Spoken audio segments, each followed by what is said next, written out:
Раздался стук в ворота. На пороге стоял пожилой мужчина, в простой, запыленной от дороги одежде. Женщина приоткрыла калитку, настороженно спросив: «Чем могу помочь? Кого вы ищете?» «Я ищу своего сына», — мягко ответил старик.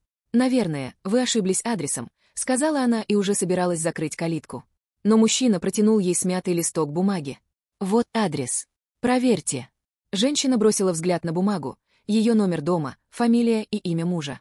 Она нахмурилась. «Подождите, это же имя моего мужа». Старик тихо улыбнулся. «Да, это мой сын». Женщина растерялась. «Этого не может быть.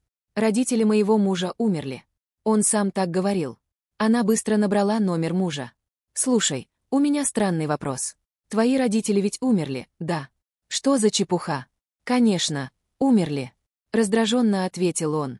Женщина закончила разговор, а старик достал из старого кошелька потрепанную фотографию. «Вот мой сын. Ему было 10, когда я видел его в последний раз». Женщина взглянула на фото, те же глаза, та же улыбка, что у ее мужа. На мгновение в ее взгляде мелькнул страх, но она все же открыла калитку шире. «Проходите, я принесу вам воды».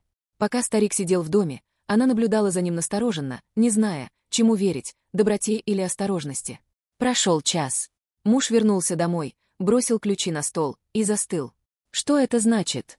Ты впустила его, даже не спросив меня?» Женщина тихо спросила, дрожащим голосом. «Это твой отец?» Мужчина сжал челюсти, взглянул на старика и холодно ответил. «Да, но для меня он никто. Я давно перестал называть его отцом». Старик опустил взгляд, но говорил спокойно. «Я отдал тебе все, что имел, дом, землю, сбережения. Верил, что ты позаботишься о нас. Но твоя мать умерла, так и не дождавшись тебя». Женщина смотрела на мужа с ужасом. В ее глазах стояли слезы.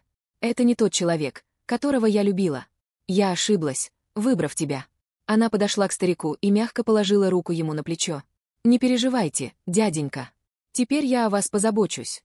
Иногда чужой человек оказывается роднее, чем тот, с кем делишь жизнь».